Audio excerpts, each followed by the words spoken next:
Grace be with all who have an unending love for our Lord Jesus Christ.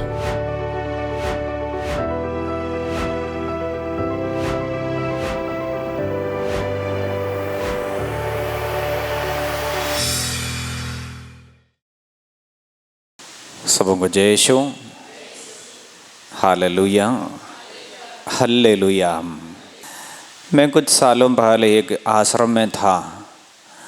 उस समय हमारे पड़ोस में एक परिवार है।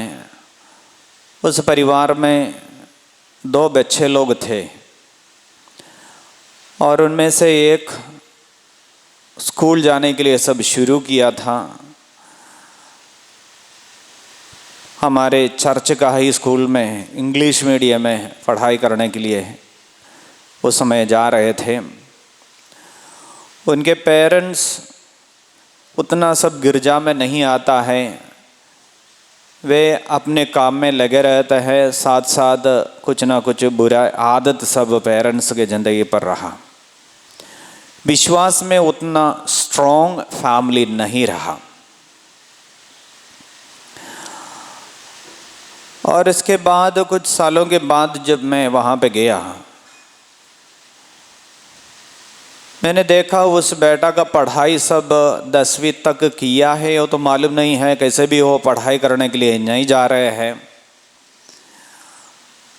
उसी को मैंने देखा, वो मेंटली डिस्टर्ब्ड होकर रह रहा है। वो लड़का मानसिक रूप से बीमार होकर दिखाई दिया। और जब लोगों से पूछा, बताएं, ये लड़का ड्रग्स लेने के लिए शुरू किए थे। पढ़ाई बीच में छोड़ दिया, काम में निकला, दोस्तों के साथ घूमकर ड्रग्स का एडिक्ट बन गया और शायद खरीदने के लिए अभी पैसा नहीं है, जिसके चलते लेना नहीं सक रहा है और मानसिक रूप से बीमार होकर रहता है। मैं सोचा ये बच्चा कहाँ से कहाँ चला गया। क्रिश्चियन परिवार है, वचन की घोषणा उनके आंगन के सामने तो चल रहे हैं।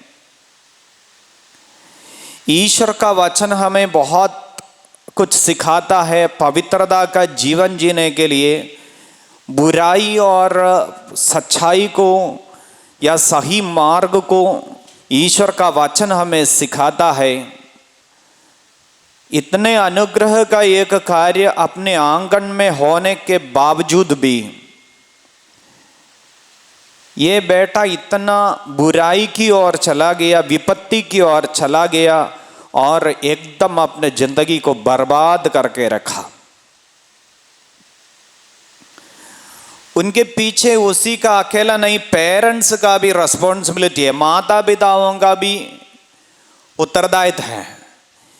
क्योंकि माता पिताएं बच्चे जब गलत रास्ते पर जाते हुए देख रहे हैं, वे कभी करेक्ट नहीं किया है, उसे सही रास्ते पर ले आने के लिए परिश्रम नहीं किया, क्योंकि खुद माता पिताएं गलत रास्ते पर जीवन जी रहे हैं।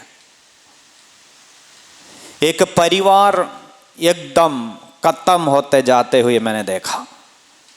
Hallelujah, hallelujah.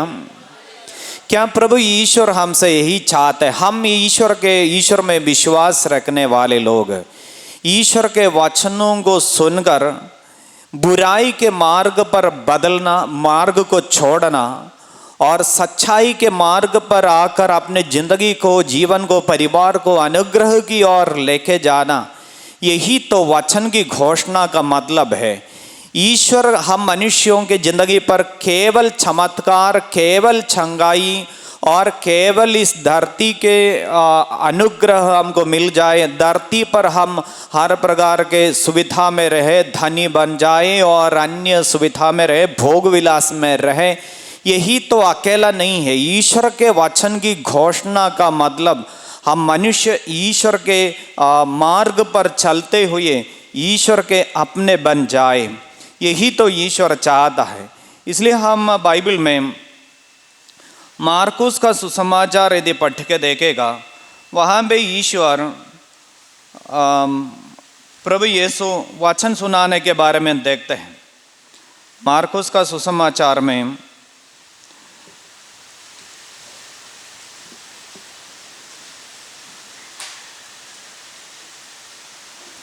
प्रभु यीशु वचनों को सुनाता है। अध्याय 6 का 30 से लेकर हम देख रहे हैं। मार्कुस का सुसमाचार अध्याय 6 पद संख्या 30 से लेकर।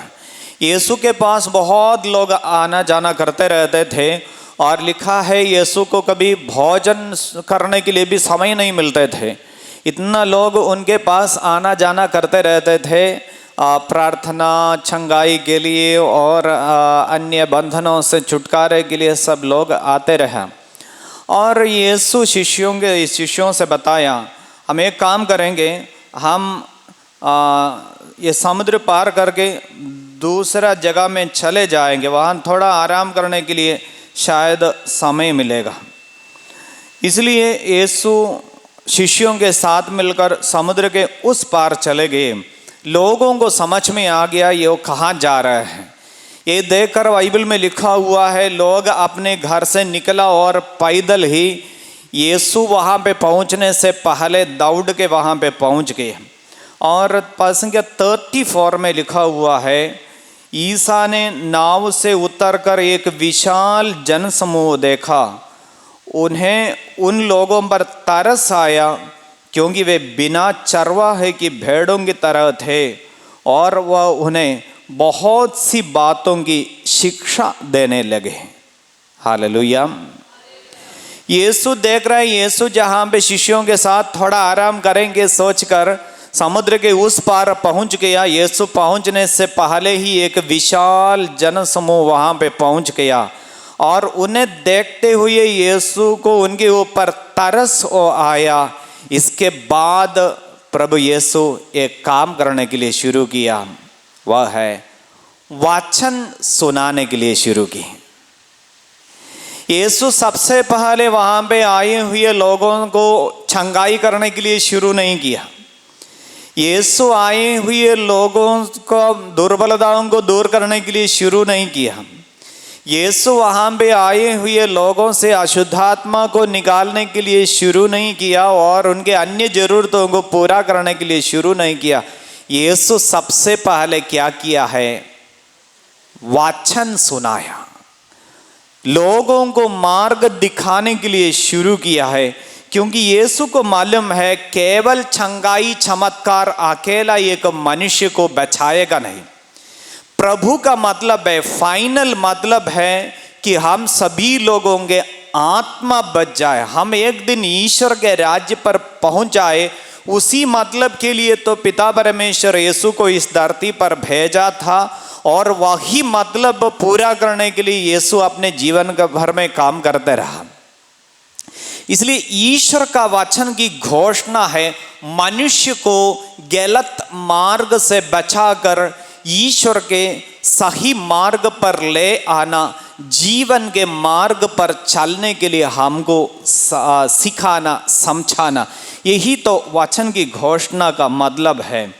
इसलिए ये वचन जब हम सुनते हैं, ये वचन हमें बदल देगा। इसलिए तो लिखा हुआ यिर्मयाह नबी का ग्रंथ अध्याय 23 में लिखा हुआ है, यिर्मयाह नबी का ग्रंथ अध्याय 23 का 29 में ये वचन के बारे में लिखा हुआ है। ये वचन अग्नि जैसा ही है। यिर्मयाह नबी का ग्रंथ अध्याय 23 पास संख्या 29 में लिखा है, मेरी वाणी अग्नि जैसी है, वह उस हथौड़े की तरह है जो चट्टान को टुकड़े टुकड़े कर देता है। ये प्रभु की वाणी है। मेरे पीछे दोहराएंगे, प्रभु का वचन कहता है, मेरी वाणी अग्नि जैसी है, वह उस हथौड़े की तरह है जो चट्टान को टुकड़े टुकड़े कर देता है। हालेलुया। तो ये वचन बदलेगा। अग्नि जैसे, अग्नि क्या करेगा हमको पता है, अग्नि जला देता है, अग्नि बदलता है। हम शायद चावल आग में, आग के ऊपर रखेगा और उसका फाइनल एंड हमको खाने का तरीके में उसे मिल जाता है। भात हम जो बोलते हैं वैसे बदल के हमको मिल जाता है। अग्नि में जो भी रखते हैं उनका स्वभाव बदलता है, चाहे लोहा क्यों ना हो, अग्नि के ऊपर रखेगा उसका कलर बदलेगा, स्वभाव बदलेगा। तो अग्नि बदलता है। ईश्वर का वचन भी ऐसा है, बदलाव लेके आएगा। और हथौड़ा जैसा है, हथौड़ा टुकड़े टुकड़े कर देते हैं, मारता है। हमको चाहे कितना स्ट्रोंग वाला क्यों ना हो, हथौड़े से जब मारता है वो पीस बन जाता है, टुकड़ा बन जाता है। इसलिए ईश्वर का वचन जब सुनाया जाता है और ईश्वर का वचन जब हम सुनते हैं, एक चेंज ईश्वर हमसे चाहता है। समाज में एक चेंज, पारिवारिक जीवन में एक बदलाव और हमारे व्यक्तिगत जीवन में एक चेंज प्रभु ईश्वर चाहता है। इसलिए प्रभु ईश्वर नबियों को नियुक्त करते थे कि जब लोगों के जिंदगी पर ईश्वर देख रहा है वे बुराई के मार्ग पर जा रहे हैं, अशुद्धता का मार्ग में आगे बढ़ रहा है, विपत्ति की ओर जा रहे हैं, ईश्वर नबियों को नियुक्त करते थे कि लोगों को उनके वचन सुनाए और लोग बुराई का पद छोड़कर ईश्वर की इच्छा के अनुसार पवित्रता के मार्ग की ओर वापस लौट आए। इसलिए एजकियल नबी का ग्रंथ उसका 33 में हम देखते हैं, एजकियल नबी का ग्रंथ चैप्टर 33, वहाँ पे ये नबी से प्रभु कहता है। पुराना विधान का पेज नंबर 1321, वहाँ पे एजकियल नबी का ग्रंथ 33 आपको मिलेगा। ईश्वर ये नबी से कहते हैं, मानव पुत्र आपने लोगों से यह कहो, यदि मैं किसी देश पर तलवार भेजता हूँ और उस देश के लोग अपने बीच से किसी व्यक्ति को चुनकर उसे अपना पहरेदार नियुक्त करते हैं, यदि वह व्यक्ति देश पर तलवार आते देखता और तुरही बचाकर लोगों को चेतावनी देता है, तो यदि तुरही की आवाज़ सुनकर कोई चेतावनी पर ध्यान नहीं देता और तलवार आकर उसका वध कर देती है, तो अपनी मृत्यु के लिए वह स्वयं उत्तरदायी होगा। हालेलुया। तो ये तलवार भेजने वाला कौन है? ईश्वर है। यहाँ पे लिखा हुआ है, प्रभु कहता है मैं जब तलवार भेजूंगा, क्योंकि ईश्वर देख रहे हैं लोग बदला नहीं है, लोगों का जीवन का चर्या गलत है, बुराई का मार्ग पर चल रहा है, इस तरह जाएगा, लोग विपत्ति की ओर चले जाएंगे, ईश्वर को मालूम है। इसलिए प्रभु ईश्वर लोगों को बदलने के लिए तलवार भेजने का एक निश्चय किया है। और अब लोगों के द्वारा चुने हुए ये नबी का या पहरेदार का उत्तरदायित्व है चेतावनी देना, लोगों को समझाना, लोगों को बता देना, यदि आप इस तरह जाएगा ये आपको विपत्ति की ओर लेके जाएगा, बुराई विपत्ति आपके जिंदगी पर होने का संभावना है। इसलिए चेतावनी जब मिलता है, हमारा एक उत्तरदायित्व है हमारे मार्ग को बदलने का। बोलिए हल्लेलुया, हल्लेलुया, यीशु की स्तुति हो। चेतावनी सुनकर हाँ ये मुझे कोई अफेक्ट नहीं करेगा, ये मेरे जिंदगी पर कोई काम नहीं करेंगे, इसलिए मैं वैसा ही जीवन बिताऊंगा जैसे मैं अभी जीते जा रहा हूँ, ये मुझे इसका कोई ज़रूरत नहीं है, इस तरह जो सोचकर जब जीवन बिताते हैं, प्रभु कहते हैं उस व्यक्ति का मृत्यु का उत्तरदायी वह खुद होगा। क्योंकि जो बातें बताने का है प्रभु ईश्वर चुने हुए लोगों के द्वारा उस बात को लोगों के सामने रखते हैं। अब उनकी जिंदगी पर विपत्ति आता है, उसका उत्तरदायी वह खुद है। इसलिए मैंने आपको बताया उस लड़का के बारे में, उस परिवार के बारे में बोल के मैं सुनने शुरू करने का कारण यही है। उस पारिश का फादर जब देखा इस बेटा के ज़िंदगी इस तरह विपत्ति में पहुंच गया, वो फादर मुझे बताया, फादर हम लोग विजिट करने के लिए जाते हैं, परिवार विजिट करने के लिए फादर सिस्टर लोग जाते हैं। हम इस परिवार में कई बार विजिट किया है और मैं उस परिवार के लोगों को बताया, देखो आपके घर के इतने निकट ईश्वर के वचन सुनाने का एक जगह है। इतना निकट मतलब आपके घर में बैठकर आपको सुन सकता है, आपको डेली मिसा में जा सकता है और आपको ये वचन स्वीकार कर बहुत सारा अपॉर्चुनिटी मौका आपके सामने रख दिया गया है। ईश्वर का कार्य आपके आंगन में चल रहा है, आप क्यों नहीं जाते हैं? सिस्टर लोग भी हमको बताए हैं, हम जाकर उस परिवार के लोगों को बताए हैं। दूर दूर से लोग आकर इस मंदिर में आकर ईश्वर के वचन को स्वीकार करते हुए आशीषित होकर चले जाते हैं। लेकिन आप लोग क्यों ऐसे? यीशु भी खुद कहता है, शायद अपने देश में नबी का स्वागत नहीं होता है। हालेलुया, यीशु की स्तुति हो। अनुग्रह का एक कार्य आंगन में होने के बावजूद भी ये ईश्वर के वचन को तुच्छ समझकर मनमानी जीवन, भोग विलास का, नशा का, गलत फ्रेंडशिप का, दोस्ती यारी का एक जीवन बिताया और आखिर में वो परिवार का ऊपर एक बहुत बड़ा विपत्ति। अभी पापा मम्मी बैठकर रो रहे हैं। मेरा बेटा को हम लोग पढ़ने के लिए भेजे थे, अंग्रेजी मीडियम स्कूल में पढ़ाई किया है, इंग्लिश तो बोल सकता है। हमारे आसपास में रहने वाले कई इस उम्र का लोग अंग्रेजी बोल नहीं सकता है, लेकिन मेरा बेटा तो अंग्रेजी बोल सकता है। क्या फायदा है? अंग्रेजी बोलकर क्या फायदा मिला? अंग्रेजी मीडियम स्कूल में 10वीं तक पढ़ाई किया है बोलकर क्या आशीष मिला है? आखिर में अभी पापा मम्मी बैठकर रो रहे हैं, दिमाग चला गया। हालेलुया। रात में कभी सोने नहीं देता है, घर से लड़ाई झगड़ा का आवाज सुनता है, पापा मम्मी का आवाज सुनाई देते, रोने का चिल्लाने का आवाज सुनता है, बेटा आकर मारता है, पीटता है। मम्मी भी मुझे बोल रही थी, फादर डरते डरते जीवन जी रहे हैं, कब हमको मार डालेगा वो भी नहीं जानता है। इसलिए भाइयों बहनों, ईश्वर हमारे पास अनुग्रह के रूप में उनके वचनों को रखता है। कई प्रकार का बंधन ईश्वर के वचन के द्वारा ईश्वर हमारे जिंदगी से, परिवार से दूर हटाने के लिए चाहते हैं।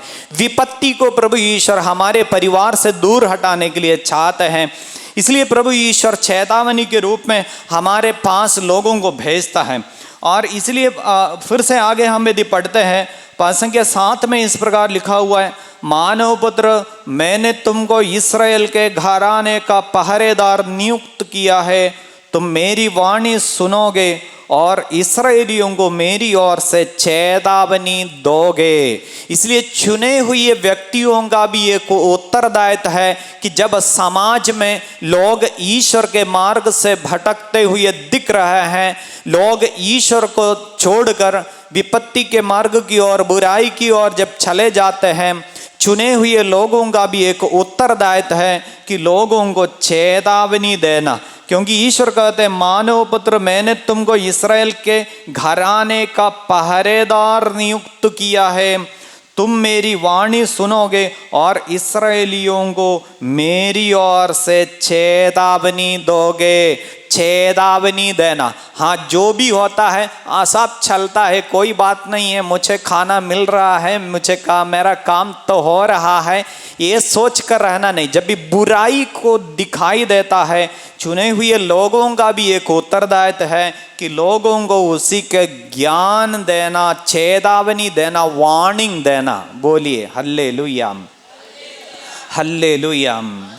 यीशु की स्तुति हो, यीशु की महिमा हो। तो ये वाणी ईश्वर हमारे सामने रखे हुए वाणी, समाज बदल रहा है, कल्चर बदल रहा है, ये बोलकर ईश्वर की वाणी को कभी तुच्छ समझकर जीने के लिए बाइबल हमें सिखाते नहीं है। मत्ती का सुसमाचार अध्याय 5 का पद संख्या 18 से लेकर यदि हम पढ़ेगा, वहाँ पे ईश्वर हमें इस तरह सिखाता है। मत्ती का सुसमाचार अध्याय 5 का पाठ संख्या 18 और 19, वहाँ पे ईश्वर अपने वचन के बारे में हमें सिखाता है। मत्ती का सुसमाचार अध्याय 5 का पाठ संख्या 18 और 19। प्रभु कहता है, मैं तुम लोगों से कहता हूँ, आकाश और पृथ्वी भले ही ढल जाए, किंतु संहिता की एक मात्रा अथवा एक बिंदु भी पूरा हुआ बिना नहीं ढलेगा। इसलिए जो उन छोटी सी छोटी आज्ञाओं में एक को भी भंग करता और दूसरों को ऐसा करना सिखाता है, वह स्वर्ग राज्य में छोटा समझा जाएगा। जो उनका पालन करता और उन्हें सिखाता है, वह स्वर्ग राज्य में बड़ा समझा जाएगा। ईश्वर कहते हैं, जो इन छोटी सी छोटी आज्ञाओं में एक को भी भंग करता और दूसरों को ऐसा करना सिखाता है, वह स्वर्ग राज्य में छोटा समझा जाएगा। बोलिए हल्लेलुया। तो ईश्वर की वाणी को तुच्छ समझता है। कोई बात नहीं है, अभी कल्चर बदल रहा है, समाज बदल रहा है, लोगों का थिंकिंग बदल रहा है, इसलिए तुम अभी समाज जैसे बोलता है वैसे ही जीवन जिए। ईश्वर के वचन को सब के अनुसार चलेगा। शायद लोग हमको मानेगा नहीं, शायद हमको शायद सरकारी जॉब नहीं मिलेगा, दोस्त लोग हमको छोड़ के चले जाएंगे। इस तरह सोचकर ईश्वर के वचन को तुच्छ समझकर जीवन जी रहे हैं और ऐसा करने के लिए सिखाता है, वो उसके बारे में भी बाइबल कहता है वो ईश्वर की दृष्टि में तुच्छ समझा जाएगा। Hallelujah, hallelujah. यीशु की स्तुति हो, यीशु की महिमा हो। Hallelujah, hallelujah. तो योना नबी का ग्रंथ में हम देखते हैं, योना नबी जब देख रहा है निनवे के लोग पाप के मार्ग पर जा रहे हैं, निनवे के लोग बुराई के मार्ग पर जा रहे हैं, वहाँ पे हमको मालूम है योना नबी से प्रभु ईश्वर कहा था, तुम जाओ और निनवे के लोगों को चेतावनी देना। मैंने तुम्हें जो बताने के लिए जा रहा हूँ जाकर बताना कि प्रभु ईश्वर कहता है 40 दिन के अंदर मैं इस जगह को नष्ट करने के लिए जा रहा हूँ। लेकिन योना क्या किया? योना तो गया नहीं। योना अपने इच्छा के अनुसार दूसरे पद पर दूसरे जगह चला गया। कैसे भी हो ईश्वर उसको निनवे में वापस लेके आता है। निनवे में वापस पहुंचाकर ये योना नबी प्रभु के वचनों को एक साइड से लेकर दूसरा साइड तक बोलते गया। निनवे के लोगों को योना ने भी बताया, प्रभु ईश्वर कहता है 40 दिन के अंदर प्रभु ईश्वर इस जगह को नष्ट करने के लिए जा रहे हैं। ये सुनकर निनवे के लोग बदला। निनवे के लोग सोचने के लिए शुरू किया, प्रभु कहते हैं केवल 40 डेज है, इसके अंदर तुम लोगों का विनाश हो जाएगा, मर जाएगा, खत्म हो जाएगा। ये सोचकर लोग एक निश्चय किया, हम लोग पश्चाताप करेंगे। चाहे शायद ईश्वर हम अपने ये निश्चय को बदलने का संभावना है, हमारे ऊपर से ईश्वर विपत्ति को हटाने का संभावना है। इसलिए वे पश्चाताप किए और राख में बैठकर पश्चाताप किया, उपवास किया। ये राजा को भी जब पता चला, राजा भी घोषित किया हमारे देश के सारे लोग पश्चाताप करेंगे, उपवास करेंगे, और इवन जानवर को भी हम कुछ भी खिलाएंगे पिलाएंगे नहीं। इसलिए पूरा देश जब पश्चाताप करते हुए ईश्वर के और वापस लौटने के लिए चाहा, अपने पापों पर पश्चाताप करने के लिए चाहा, ईश्वर भी अपना डिसीजन बदल दिया। ईश्वर कहा, मैं देख रहा हूँ निनवे के लोग अपने जीवन को बदल रहा है, इसलिए मैं जो निश्चय किया है 40 दिन के अंदर निनवे को खत्म करने का सोच विचार मैंने लिया है, मैं अभी बदल देता हूँ। मैं तुरंत उनके ऊपर विपत्ति नहीं भेजूंगा। Hallelujah, hallelujah. ये सुनकर ये देखकर ये नबी बहुत दुखी होकर रह रहा है, क्योंकि वो सोच रहा था कि प्रभु ईश्वर उनके ऊपर विपत्ति ढाएंगे और उसी को देखने के बाद लोग बताएंगे ये नबी तो जैसा बोलता है वैसे होने का है। इसलिए नबी अपने नाम को और आगे ले चलने के लिए, अपने नाम को और महिमान्वित करने के लिए वो सोच रहा था। लेकिन ईश्वर जब अपने डिसीजन बदल दिया, ये नबी भी दुखी हो गया। निनवे ये नबी के बारे में हम बाइबल में देखते हैं, वो इस प्रकार कहता है, वो नबी कहता है अध्याय 4 का 5 1 से लेकर लिखा हुआ है, योना को ये बात बहुत बुरी लगी, वह क्रुद्ध हो गया और उसने यह कहकर प्रभु से निवेदन किया, प्रभु क्या मैंने ये नहीं कहा था जब मैं अपने देश में था, इसलिए तो मैं तार्शिश नगर भाग गया। मैं जानता था तू करुणामय तथा दयालु ईश्वर है, देर से क्रोध करने वाला, अनुग्रह का धनी और दंड देने को अनिश्चुक। प्रभु अब तू मुझे उठा ले, जीवित रहने की अपेक्षा मेरे लिए मर जाना कहीं अच्छा है। परंतु प्रभु ने उत्तर दिया, क्या तुम्हारा क्रोध उचित है? ये नबी जब देख रहा है उन्होंने निनवे का एक साइड से लेकर दूसरा साइड तक बोलते गए थे, अभी पूरा नहीं होगा तो उनका नाम बदनाम हो जाएगा, इसलिए तो वो कह रहा है, प्रभु मैं जानता था तू करुणामय तथा दयालु ईश्वर है, देर से क्रोध करने वाला, अनुग्रह का धनी और दंड देने का अनिश्चुक है। अब तू मुझे उठा ले, जीवित रहने की अपेक्षा मेरे लिए मर जाना कहीं अच्छा है। लेकिन प्रभु ईश्वर कहता है उनसे, क्या तुम क्रोध जो करता है क्या ये उचित है? इस देश में इतने सारे लोग रहता है। प्रभु ईश्वर कहता है 5:9 में, ईश्वर ने योना से कहा, क्या कुंद्रुलता के कारण तुम्हारा क्रोध उचित है? उसने उत्तर दिया, मेरा क्रोध उचित है, मैं मर जाना चाहता हूँ। तब प्रभु ने कहा, तुम तो उस लता की चिंता करते हो, तुमने उसके लिए कोई परिश्रम नहीं किया, तुमने उसे नहीं उगाया, वह एक रात में उग गई और एक रात में नष्ट हो गई। तो क्या मैं इस महान नगर निनवे की चिंता नहीं करूं? उसमें 1,20,000 से अधिक ऐसे मनुष्य रहते हैं जो अपने दाहिने तथा बाएं हाथ का अंदर नहीं जानते, और असंख्य जानवर भी। इसलिए ईश्वर कहता है यहाँ पे इतने सारे लोग रहते हैं जो शायद ईश्वर के वचन को मालूम नहीं हो, जिनको ईश्वर के वचन मालूम नहीं है, ईश्वर की इच्छा मालूम नहीं है, जिसके चलते वे इस बुराई का जीवन में आगे बढ़ते गए। मैं उनका विनाश नहीं चाहता हूँ, मैं चाहता हूँ कि सारे लोग जीवित रह जाए। बोलिए हालेलुया। इसलिए भाइयों बहनों, हमारे बीच में यदि प्रभु ईश्वर किसी ना किसी मनुष्य को सब उनके वचनों को सुनाने के लिए भेजते हैं, उसी के द्वारा प्रभु ईश्वर हमें से अनेक लोगों के जीवन को सुरक्षित रखने के लिए चाहते हैं। हमें से अनेक लोगों के जीवन को पाप से बचाकर हमारे जीवन को अनुग्रह में बदलने के लिए चाहते हैं। हमारे परिवार में शायद विपत्ति ईश्वर हटाने के लिए चाहते हैं। अंधकार की शक्ति को हमारी जिंदगी में अधिकार लेने से प्रभु ईश्वर बचाने के लिए चाहते हैं। Hallelujah, hallelujah. यीशु की स्तुति हो, यीशु की महिमा हो। हालेलुया।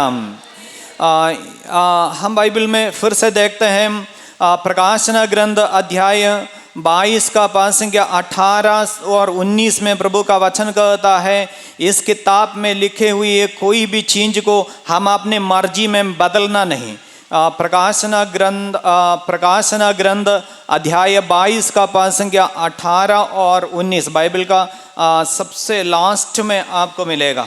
18 और 19 में लिखा है, जो लोग इस पुस्तक की भविष्यवाणी की बातें सुनते हैं, मैं उन सबों को ये चेतावनी देता हूँ, यदि कोई इनमें कुछ जोड़ेगा तो ईश्वर इस पुस्तक में लिखी हुई विपत्तियाँ उन पर ढाएगा, और यदि कोई भविष्यवाणी की इस पुस्तक की बातों से कुछ निकालेगा तो ईश्वर इस पुस्तक में वर्णित जीवन वृक्ष और पवित्र नगर से उनका भाग निकाल देगा। इसलिए इस किताब में लिखे हुए बातों को प्रभु ईश्वर बहुत महत्व रखते हैं। इस किताब, ये बाइबल में लिखे हुए बातों को हम अपने मन मर्जी में बदलना नहीं, अपनी इच्छा के अनुसार इसको मोड़ना नहीं। बाइबल हमें सिखाती है ईश्वर की इच्छा हो जैसा ही ये वैसा ही हो, इसे हमें सुनाने का जरूरत है। बोलिए हालेलुया।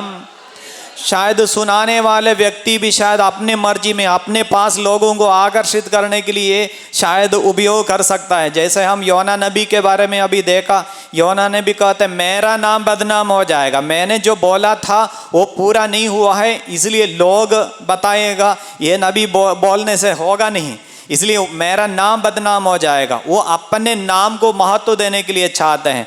बाइबल हमें सिखाती है कोई भी मनुष्य क्यों ना हो, अपनी ओर लोगों को आकर्षित करने के लिए और अपने सुख सुविधा के लिए ईश्वर के वचन का उपयोग नहीं करना। लिखा है यिर्मयाह नबी का ग्रंथ में प्रभु ईश्वर कहता है झूठे नबियों से सावधान रहना। यिर्मयाह नबी का ग्रंथ चैप्टर 33 में इस वचन को 23 में हम इस वचन को देखते हैं। यिर्मयाह नबी का ग्रंथ 23 पाठ संख्या 9 से लेकर प्रभु ईश्वर इस तरह बता देता है। नबियों की विषय में प्रभु ईश्वर कहता है मेरा हृदय मेरे अंतर्दम में टूटा हुआ है, मेरी सभी हड्डियां कांप रही है। प्रभु और उसके पवित्र शब्दों के कारण मैं शराबी जैसा बन गया हूँ, उस व्यक्ति जैसा जो पीकर मतवाला हो गया है। देश व्यभिचारियों से भर गया है, देश अभिशाप के कारण शोक मना रहा है। जंगल के चराग सूख गया है, वे बुराई की बात ही सोचते हैं, उनकी शक्ति अन्याय पर निर्भर है। नबी और याजक दोनों दुष्ट है, मैं मंदिर में भी उनका दुराचरण देखता हूँ, यह प्रभु की वाणी है। इसलिए उनका मार्ग उनके लिए पिछल भूमि बन जाएगा, वे अंधकार में भटकते और गिर जाते हैं। जिस वर्ष उन्हें लेखा देना पड़ेगा, मैं उन पर विपत्तियां डालूंगा, यह प्रभु की वाणी है। इसलिए प्रभु इस तरह बताते हैं मैं देख रहा हूँ देश के लोगों का जिंदगी बदल रहा है। देश व्यभिचारियों से भर गया है, देश अभिशाप के कारण शोक मना रहा है। जंगल के चराव सूख गया है, वे बुराई की बात ही सोचती है, उनकी शक्ति अन्याय पर निर्भर है। अन्याय पर निर्भर है। देश के लोगों की चिंता केवल बुराई की चिंता है। बोलिए हालेलुया। भाइयों बहनों, हम भी एक बार हमारे समाज की ओर देखेगा, हम भी इस तरह के बात को दिखाई देता है। पहले से भी ज़्यादा शायद आजकल बुराई बढ़ते जा रहे हैं, लोगों की थिंकिंग बदलते जा रहे हैं, बुराई के बातें ज़्यादा करते हैं, बुराई के सोच विचार बढ़ते जा रहे हैं और बुराई के आचरण बढ़ते जा रहे हैं। प्रभु का वचन कहता है ये नबी कहता है मैं शराबी जैसा बन गया हूँ, उस व्यक्ति जैसा जो पीकर मतवाला हो। ये सब देखते हुए मेरा हालत ऐसा बन गया है, नबी कहते हैं। इसके बाद पाठ संख्या 16 से लेकर हम पढ़ेगा, वहाँ पे लिखा है सर्वशक्तिमान प्रभु ईश्वर ये कहता है तुम नबियों की बातों पर ध्यान मत दो, वे तुमको झूठी आशा दिलाता है, वे तुमको प्रभु की वाणी नहीं बल्कि अपने मन की कल्पित बातें बताते हैं। प्रभु की वाणी का तिरस्कार करने वालों से वे कहते हैं तुम्हारा भला होगा, और जो अपनी दुष्टता में दृढ़ बना रहता है उससे वे कहते हैं तुम्हारी कोई हानि नहीं होगी। इसलिए तो प्रभु ईश्वर कहते हैं झूठे नबियों से सावधान रहना। हालेलुया। हमारे अपनी इच्छा के अनुसार हमें आगे ले चलने वाले कई नबियाँ इस धरती पर है, हमको अपनी इच्छा के अनुसार बोलते जाएगा, हम जैसे चाहते हैं वैसे मनमानी जीवन जीने के लिए बताने वाले इस धरती पर है, और लोग उसी के पीछे चले जाएगा क्योंकि वे हमको डांटते नहीं हैं, वो हमको करेक्ट नहीं करते हैं। वो बोलता है कोई बात नहीं, तुम जैसे चाहते हो वैसे तुम करते जाओ। इसलिए प्रभु का वचन के द्वारा प्रभु ईश्वर कहता है हमें सावधान रहने का जरूरत ज़रूरत है। ईश्वर के वचन को समय असमय पर सही तरीके से सुनाने का ज़रूरत है। हम बाइबल में देखते तिमोथी के नाम संत पौलुस का दूसरा पत्र में संत पौलुस तिमोथी को बता दे रहा है। संत पौलुस का दूसरा पत्र तिमोथी के नाम संत पौलुस का दूसरा पत्र अध्याय 4 का पद 1 से लेकर तिमोथी को संत पौलुस इस तरह सिखाता है। वो कहते हैं, मैं ईश्वर की ओर जीवितों तथा मृतकों का न्याय करता ईसा मसीह को साक्षी बनाकर मसीह के पुनरागमन तथा उसके राज्य के नाम पर तुमसे यह अनुरोध करता हूँ, सुसमाचार सुनाओ, समय असमय लोगों से आग्रह करते रहो, बड़े धैर्य से तथा शिक्षा देने के उद्देश्य से लोगों को समझाओ, डांटो और ढारस बांधाओ, क्योंकि वह समय आ रहा है जब लोग हितकरी शिक्षा नहीं सुनेंगे बल्कि मनमाना आचरण करेंगे और अपने पास चाटकार उपदेशों की भीड़ जमा करेंगे। वे सच्चाई के प्रति अपने कान बंद करेंगे और कल्पित कथाओं के पीछे दौड़ेंगे, परंतु तुम सब बातों में संतुलित बने रहो, धैर्य से कष्ट सहो, सुसमाचार के प्रचार में लगे रहो और अपने सेवा कार्य के सब कर्तव्य पूरे करते जाओ। तो संत पौलुस उनको बता दे रहे, समय असमय सुसमाचार सुनाना है। सुसमाचार सुनाते समय कभी तुम डांटना है और ढारस बांधना, डांटने के लिए भी बताता है। हाँ, केवल तुम्हारे सामने बैठे रहने वाले लोगों को जो अच्छा लगता है केवल उस बात उनको सुनाना, ये बाइबल हमें सिखाते नहीं है। यदि हमारे पास आगे बैठने वाले लोगों के जीवन पर यदि कोई गलत आचरण हो, ईश्वर की इच्छा के अनुसार ना हो, बाइबल कहती है डांटना भी है। हल्लेलुया, हल्लेलुया, यीशु की स्तुति हो। भाई बहनों, ये वचन जानने वाले हम माता पिताओं का भी उत्तरदायित्व है कि जब हमारे अंदर में जो है हमारे बच्चे हैं, यदि वे गलत रास्ते पर जाते हुए आप देख रहे हो, डांटने का एक रिस्पॉन्सिबिलिटी हमें भी दिया गया, पेरेंट्स को भी दिया गया है। हाँ, मेरा बेटा वो उनको अच्छा नहीं लगेगा ये बोलकर आप चुपचाप रहेगा, आखिर में आपको शायद दुख सहना पड़ेगा। Hallelujah, hallelujah. मैं जानता हूँ एक मम्मी के बारे में। ये मम्मी का 2 बेटियां हैं और एक बेटा है। ये बेटा को मम्मी इतना प्यार करती है, हर समय बाबू बाबू ही बुलाता है ना। ये बेटा अभी 15-20 साल का तो हो गया है, तब भी मम्मी के लिए बेटा बाबू ही है। और ये बेटा हर समय उनके बहने ये बेटी लोग बोलते हैं, फादर जी मम्मी हर समय बेटा जो चाहता है उसी को कर देता है, और हमसे भी बहुत ज़्यादा बेटा को प्यार करता है। और वो कुछ भी गलत करे मम्मी कुछ भी नहीं बोलता है, हाँ बाबू है ना हो जाएगा, बाबू है ना, बाबू तो छोटा उम्र का है, ऐसा हो जाएगा। ये बाबू बाबू बोलकर कभी भी ये मम्मी उनको सही रास्ते पर, जब कुछ भी बुराई करते थे मम्मी कभी डांटते नहीं थी। और आखिर में मुझे पता है ये बाबू अभी इतना बुराई में जाकर फंस गया है, नशा का इतना गुलाम बनकर जीवन जी रहा है, और ये परिवार के लिए आजकल दुख का कारण बनकर आ रहा है। अभी मम्मी रो के आती है, मम्मी बोलती है फादर जी मेरा बाबू ना बुराई में फंस गया, मेरा बाबू के लिए प्रार्थना करना, मेरा बेटे के लिए प्रार्थना करना। कहाँ से शुरू करने का था? जब ये छोटा बनकर रहता था उस समय से लेकर इसको सही रास्ते पर लेके जाने का एक उत्तरदायित्व पेरेंट्स का भी रहा, मम्मी पापा का भी रहा। आपके बेटा है, आपका बेटी है बोलकर वो जैसे तैसे चाहते वैसे जीने के लिए आप जब भेजता है, आप जब उनके ऊपर ध्यान नहीं रखता है, कहाँ घूमता है, किसके साथ घूमता है, क्या क्या खा पी कर आता है, आप उसका ध्यान नहीं रखता है, आप केवल अपने परिवार, अपने पैसा कमाने के बारे में, केवल जॉब के बारे में, घर बनाने के बारे में केवल चिंता करके अपने बच्चे लोगों को सही मार्ग पर ले चलने के बारे में चिंता नहीं करते हो, आखिर में शायद रोना पड़ेगा। इसलिए तो संत पौलुस तिमोथी को कह रहा है, ऐसा समय आ रहा है लोग हितकारी शिक्षा नहीं सुनेगा, लोग हितकारी शिक्षा ना सुनने का समय आ रहे हैं, इसलिए तुम समय असमय पर सुनाते रहो, ईश्वर का वचन सुनाओ।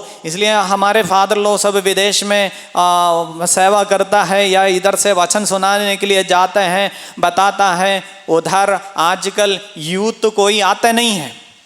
गिरजाघर में प्रार्थना में वचन सुनाने वाले जगह में युवक युवतियों को बच्चों को सब दिखाई नहीं देता है, केवल ऐसा लोग आता है शायद बुढ़ापे में एकदम मरने वाला है तब थोड़ा सोच कर आएगा अभी मरने वाला है, हम थोड़ा ईश्वर के पास चले जाएंगे।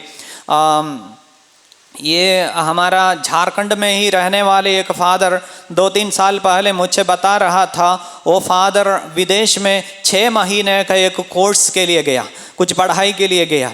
वहाँ पे ये ईस्टर के समय पर वहाँ के बिशप फादर को बोला चलिए हम ईस्टर मिस्सा करने के लिए जाएंगे। 200 किलोमीटर दूर गाड़ी चला के जाना है, तो बिशप के साथ वो फादर वहाँ पे 200 किलोमीटर दूर गाड़ी चलाकर ईस्टर का मिस्सा में चढ़ाने के लिए गया बिशप के साथ। और फादर कहते हैं मैं अचंभे में पड़ गया, वहाँ पे एक बड़ा सा गिरजाघर मैंने देखा, मैं सोचा ईस्टर मिस्सा है भर के लोग आ जाएगा, और फादर देखता है मुश्किल से 15 लोग रहा मिस्सा में। ईस्टर मिस्सा में मुश्किल से केवल 15 लोग रहा और ज़्यादातर बूढ़ा बूढ़ी, बाकी सब कहाँ हैं पता नहीं। इसलिए ऐसा एक समय आ रहा है जब हितकारी शिक्षा, जीवन का ये विश्वास का वचन हमारे अंदर रखने का एक समय है। उस वचन को हमें ईश्वर के प्रेरणा से सुनाना है, समझाना है, लोगों के अंदर ईश्वर का विश्वास को बढ़ाने का एक कार्य प्रभु ईश्वर हमारे सामने रखा हुआ है। इसलिए भाई बहनों, हमारा भी एक उत्तरदायित्व है वचनों को सुनाने का और सुनने के लिए लोगों को लेके आना। हमारे परिवार के बच्चे हो, हमको मालूम है हमारे इस धरती पर रहते समय हमें अन्य हर चीज़ का ज़रूरत है, जॉब का ज़रूरत है, पढ़ाई करने का ज़रूरत है, घर का ज़रूरत है, ज़मीन का ज़रूरत है, लेकिन कभी ईश्वर को ना भूलना।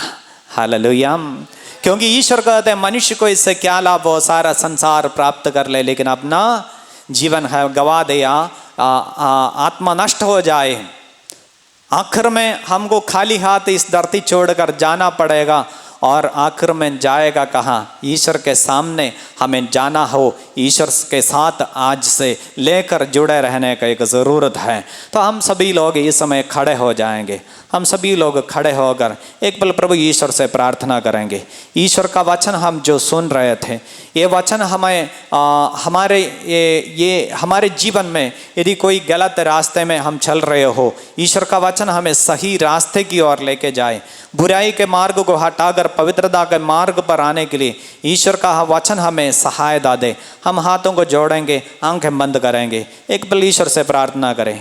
हे सर्वशक्तिमान प्रभु ईश्वर, आज आप हमें आपके इस मंदिर में ले आए हैं और आपके वचनों को सुनने का एक मौका हमें दे रहा है। प्रभु आपका वचन के अनुसार जीने के लिए हम सबों को आप कृपा दें। साथ साथ प्रभु हम उन सारे लोगों के लिए भी प्रार्थना करते हैं जो आपको और आपके वचनों को तुच्छ समझकर जी रहे हैं, आपके वचन के अनुसार नहीं बल्कि भोग विलास में उड़ाव पुत्र की तरह जीवन जीने वाले अनेक लोग हमारे समाज में, हमारे परिवार में हैं। प्रभु उन सबों को भी हम आपके सानिध्य में इस समय समर्पित करते हैं।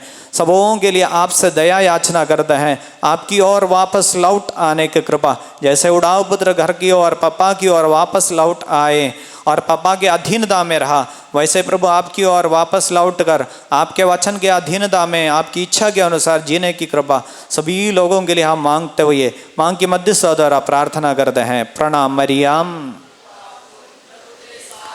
धन्य तू स्त्रियों में और धन्य तेरे गर्भ का फल यीशु।